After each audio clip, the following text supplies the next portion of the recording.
Welcome everybody once again to today's session. We're really excited to share this presentation with you all. Initially, here is the agenda for today's live CPD session. As mentioned previously, we will answer questions at the end of the session once the recording has finished. Today, we're going to be exploring the strategies and resources to support learners' reading and writing development after they have met the expected Key Stage 1 standard in phonics and reading. By the end of today's session, you'll know exactly which resources are available on Twinkl to build a reading stamina transition to independent writing and support spelling rules. So there's going to be broken up into 3 sections today. We're going to look at revisit and review initially. Then we're going to look at some decoding to fluency slides. And finally, resources and enhancing your environment. Supporting myself today, I've got the wonderful Lauren and Ruth, who will also be presenting as today progresses onwards. And just a reminder that this event will be recorded. Okay, so we're going to begin with revisit and reinforce, and today we'll explore strategies to support learners' continued reading and writing development, as I said, once they've reached the expected Key Stage 1 standard in spelling and phonics and reading. So initially, I think it's a good point to establish a nice baseline so that we all understand what those expected standards look like. As a learner who has met the expected standards at the end of Key Stage 1, they should have passed the phonics screening check, can accurately read most words of 2 or more syllables, including words with common suffixes. Read most taught common exception words. In age-appropriate books, learners can read most words accurately without overt sounding and blending, and sufficiently fluent, become sufficiently fluent to allow them to focus on understanding rather than just decoding. Can sound out most unfamiliar words accurately without undue hesitation. So we're asking the children to be able to achieve quite a lot within that time frame within their reading. And with regards to spelling, a learner who has met the expected standards should be able to segment words into phonemes and represent these with the graphemes, spelling many words correctly and making phonetically plausible attempts at others. May spell many common exception words correctly also. Of course, with both reading and writing, there are other components, including grammar, composition, and comprehension. We are just focusing on the phonics element here today. A learner working at the expected standards at the end of Key Stage 1 will have worked their way through the 6 Twinkl phonics levels. They will be fluent in recognizing and applying the GPCs taught up to level 5 and will begin to use grammar and spelling rules taught within level 6. However, this milestone, alongside meeting the expected standards for reading, is just the starting point. Our goal now is to prevent a drop-off in engagement and ensure the decoding skills translate into strong comprehension and writing composition. Let's take a look at the quote on the left-hand side regarding the position of phonics in Key Stage 2. I'm just going to give you a moment to read that.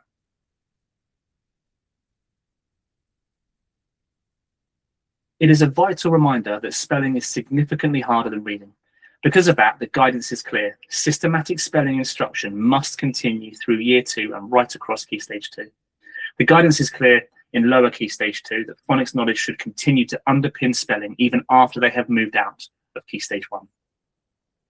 This advice picks up on the National Curriculum Statement on the right.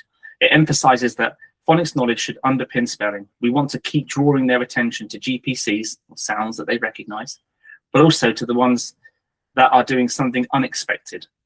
Think of the word yacht, for example. In that word, the y and the t are doing exactly what we'd expect them to do.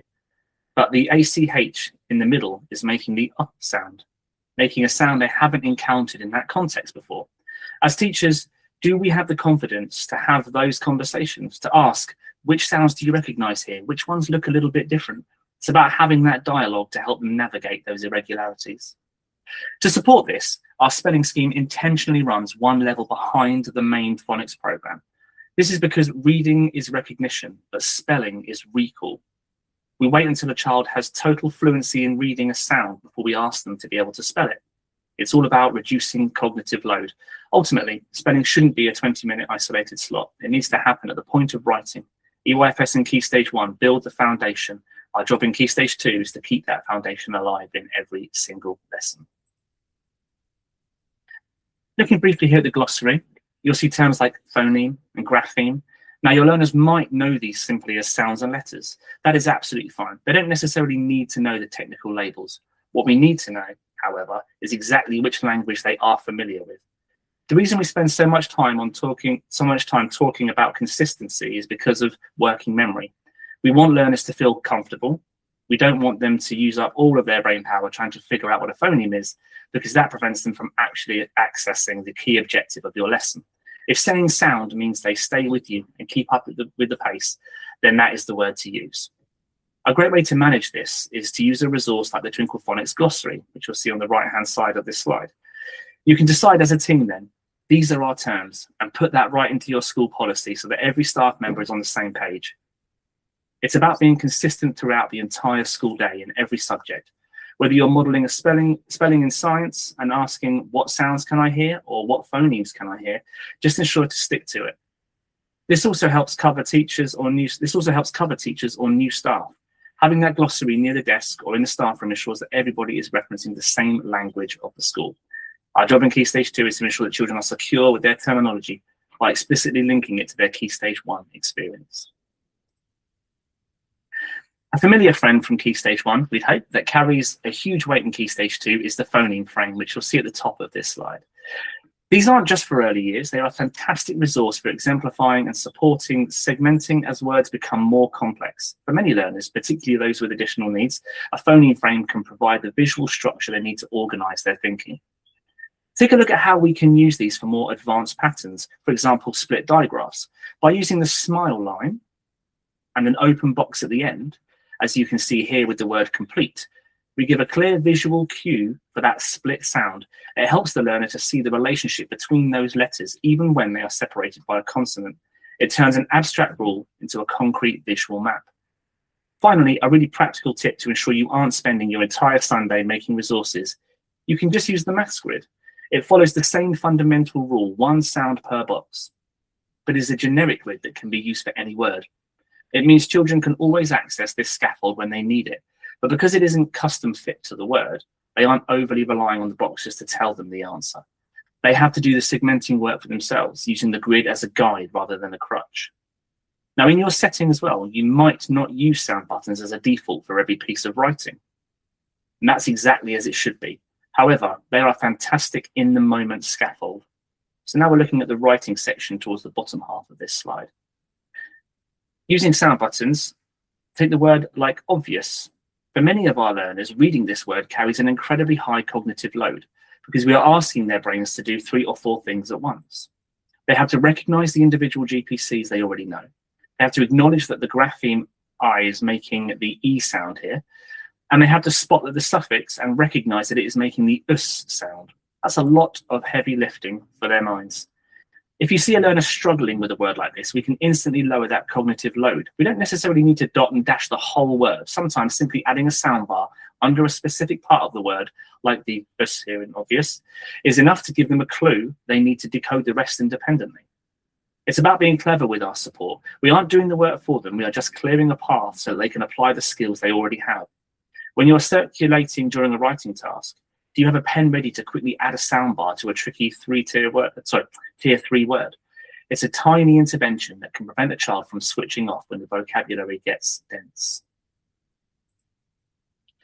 Now, we've looked at using sound buttons as a brilliant scaffold for supporting decodable words in the moment. But what about those words that don't quite play by the same rules? When we encounter common exception words, sometimes referred to as tricky words, we transition to a strategy called active repetition method. This is where we move away from standard decoding and instead unmask the word for the learners. We point out which parts of the word follow the spelling rules, and then we highlight the GPC that is doing something unexpected. By showing that only one small part of the word is tricky, we reduce the cognitive load and make the word much easier to master. Now, for further training, we have a pre-recorded 30-minute CPD session that dives deep into this method. When you collect these slides at the end, you should be able to select the image on the screen to access that training also. Now, there are lots of ways to make the active repetition method work for you. If you prefer a more visual approach to learning the tricky part in spellings, then after the model teaching of the spelling, learners could use a spelling art as a practice method. This is a good activity for trap time in the school day or at the start or end of a day of lessons. Remember, the tricky part needs to be highlighted in some way each time it is written in the word. Otherwise, this becomes a colouring activity rather than developing muscle memory and recognition of the tricky part at the point of writing. Another idea might be to show the breakdown of words and highlight the tricky parts visually when modelling, and then add this to your working wall for spelling or English for pupils to refer to when practicing. You can see an example of this on the right of your screen. I'm now going to pass over to Ruth to take us through decoding to fluency. Thank you, James. So yes, we're going to take a look now at how we can support our learners with their reading as they move from decoding to fluency in Key Stage 2. So firstly, some of your learners may still be accessing the decodable Rhino Readers books, specifically the Level 6C books. The reasons for this is that the Rhino Readers team have paid close attention to phonics progression, creating books that support learners as they move through each of the Twinkl phonics levels. This ensures your learners are reading books that contain only the sounds and tricky words or common exception words that they have already learned. So each phonics level has now been divided into 3 reading sub-levels. So we can see here we've got 6A, 6B and 6C. This enables learners to progress and build confidence as they go throughout the Twinkl phonics programme. So letter sounds and common exception words are introduced systematically and gradually through the Twinkl phonics programme. Once learners have been exposed to these new sounds and these new common exception words, they can be assigned the sub-level books which contained these. So just looking down at the row that says 6C here, so this is usually taught within weeks 21 to 30 of the Level 6 programme towards the end of Year 2. Then learners will have been taught all of the spelling patterns that we can see in that first column, all of the tricky words in that second column, and then once they have been exposed to that learning, that's when they can have the 6C book, which matches that learning, allowing the books to be decodable. So the Rhino Readers 6C books have been carefully written to give the right level of challenge for learners who have completed their Twinkl phonics journey at the end of Year 2 and are moving into Year 3. And then after completing the 6C books, learners are ready to read beyond phonetically decodable books and are ready to be reading a wider range of books. So here is a quote from the reading framework, which highlights the vital link between reading volume and advanced literacy development. So once pupils can decode accurately and speedily, reading a lot is the principal way that they develop as readers. Putting in the reading miles allows pupils to practice their reading, building experience with increasingly complex texts, encountering new knowledge, gaining new language, including vocabulary, and developing their fluency. So over the course of Year 2 and into Key Stage 2, the focus of the teaching of reading shifts from decoding towards ensuring pupils develop their vocabulary and the breadth and depth of their reading, making sure that they become independent, fluent, and enthusiastic readers. We'll now explore how learners can put in these reading miles to bridge the gap between basic decoding and true reading fluency. So Twinkl's Original is a library of ebooks for ages 0 to 11, covering commonly taught topics and themes under the national curriculum. The mission of Twinkl Originals is to make teaching through diverse stories easy and enjoyable. So when learners have reached the expected standards for reading at the end of Key Stage 1 and have become confident readers through those decodable books, the Twinkl Originals library of curriculum-aligned storybooks is a fantastic welcome to learners choosing their own reading book and promoting a love of reading. These books are available as physical copies or as ebooks and can even be accessed with audio. Twinkl Originals can be used as an independent read and can also be used during group reading to develop deeper comprehension and text variety. All titles are accompanied by a set of bespoke teacher-created resources and activities to engage and inspire children at school, at home, and beyond. So, for example, we have story, sequencing activities, writing and comprehension activities, there's small world and role play resources as well. These resources, alongside a teacher guide, discussion prompts, and comprehension activities, are great through developing skills in a variety of ways, including through group and guided reading.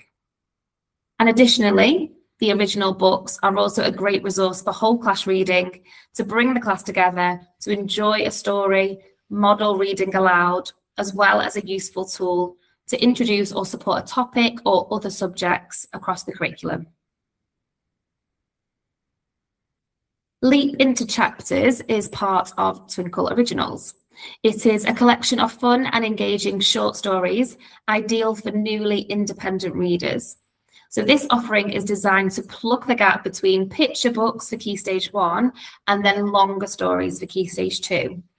It is the next step for children who are at the end of Key Stage 1 expected level for reading, but they're not quite ready for traditional longer chapter books. With the support of frequent illustrations, short chapters, and carefully selected vocabulary, these books will represent a halfway house between Key Stage 1 picture books and Key Stage 2 novels. So they really are the perfect way to support young readers to gain confidence and support learners in developing their independent reading skills and fluency So they really are the perfect way to support young readers to gain confidence and support learners in developing their independent reading skills and fluency, as well as building a love of stories. Longer Stories is our collection of chapter books for ages 7 to 11, ranging in length and topic. These include full-length novels for Key Stage 2 readers, introducing more complex plots and sophisticated vocabulary to inspire a love of reading. Both series of easy-to-read page-turners will develop independent, fluent, and enthusiastic readers. Through both the Leap into Chapters and the Longer Stories offerings, learners will gain the tools necessary to grow in fluency and move on to more demanding texts. And Lauren will now talk us through how we can provide a rich environment to continue learners' journeys of reading and writing into Key Stage 2. Perfect, thank you, Ruth. So, like Ruth just said, we're going to have a look a bit more about the Key Stage 2 environment. So in Key Stage 2, you see that growing sound display everywhere, but the displays in Key Stage 2 environment is just as vital. Even after formal phonics ascended, a completed sound display remains a powerful anchor. Think about N, for example. You've got N in know, N in night, N in name. These aren't just Key Stage 1 sounds, they're the building blocks of the Key Stage 2 vocabulary your children will be using every day. While you won't explicitly be teaching these sound levels or adding to the growing display in Key Stage 2, having that completed resource is still a really helpful tool. You might choose to keep it as a full display on the wall, or provide it as a table support, or even both. As our learners get older, we can adapt these tools to feel a little bit more age appropriate. If you come across any tricky alternative GPC in Key Stage 2, you can just make your own flashcard and plug them into the sound families on your display. You might choose then to transition to the full scheme sound mat. It represents the exact same information, but in a slightly more mature format. The colours on the mat match the original Key Stage 1 display, which means it helps continue that consistency for the children. So whether you do use that large sound display on the wall or a desk mat, the layout is designed to be intuitive once you know the map. So you've got the vowels at the top and the consonants at the bottom. They're then also organised into sound families and colour coordinated to help the children keep that consistency. So when we are looking at the reading con in Key Stage 2, we really want to shift that environment. It should feel a lot less like a phonics practice zone and more like a high quality library. At this stage, it's less about basic decoding and much more about helping them discover who they are as readers. You could try a study snug or a book cafe aesthetic, just something that signals to them that reading is an enjoyable experience and a grown-up activity. And of course, we still have those children that need that extra phonics support, and we absolutely need to provide decodable books for them. But we have to be mindful of their age. The trick is to use high interest, age-appropriate decodable books that we can then just tuck right into the main section in the reading corner. That way, the right books are completely accessible, but without making anyone feel singled out or like they're reading a baby book. We also want to remember that this space isn't just for silent reading, it's a place for high quality book talk. By adding talk cards with quick prompts for inference and vocabulary, we help bridge the gap. It helps them see how those GPCs on the wall displays actually function with complex language or a real story. To try to keep that momentum going, we could use this space for interactive features such as staff picks or student favourites. This creates a buzz around sharing recommendations, and it allows us to curate a very diverse range of texts like graphic novels, poetry, non-fiction. Ultimately, we're showing the children that phonics was never the finish line. It's just it was simply the key they needed to unlock their entire world of reading for pleasure. To make things easier, you don't have to start from scratch. There's loads of resources on the Twinkl page, so you can pick a theme that suits your year group and adapt it as needed. So as children leave Key Stage 1 at the expected standards, our goal really shifts from teaching the mechanisms of reading to building an actual reader. For many years, we've relied on book bans as a safety net, but research shows from the reading framework and our own observation shows that once decoding is secure, banding can actually become a barrier. Rigid levelling can limit learners and prevent them from reaching for the books that they're truly passionate about. For some schools, this still might be useful to have book bans, but we definitely need to be more mindful about how we approach this. For instance, we could group several colour bands together. For example, put in lime with white in the same section, so the learners have a genuine element of choice. Ultimately, we want to empower our learners to choose appropriate books themselves, teaching them to have a healthier attitude towards challenging themselves and selecting books that they're genuinely interested in. To do this, we need to actively model how to choose a book. You might say something out loud like, I'm going to pick this book because the blurb mentions a mystery which I love. Even though there are some tricky words on the first page that I might need to work through, I'm still going to give this book a go. So this empowers the learners to take risks based on their interests, rather than being told you aren't allowed to read it yet. We can use the I pick method, which helps learners think about the purpose behind the choice and whether it's actually a book they're going to enjoy. Another practical tool we can use is the 5-finger rule. It's a simple diagnostic tool they can use themselves to see if the book is a good fit. They just need to read the very first page and put a finger up for every word they do not know. 0 to 1 finger means that the book is likely too easy.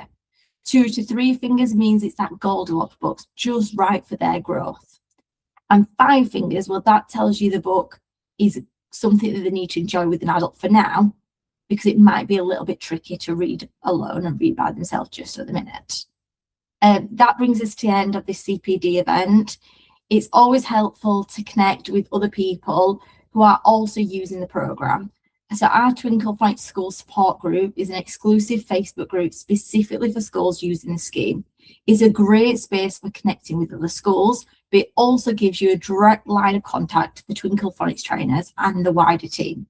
We are always on hand to answer any questions, share new resources or events, and provide ongoing support as you teach children to read and write. We also have a free live CPD events available. Our TeachMeets, 30-minute CPDs and network meetings cover a really broad range of subjects like SEND, learning phonics, interventions, and managing phonics in Key Stage 2. You can download the CPD calendar to see what the next event is running and book your free place directly on Eventbrite.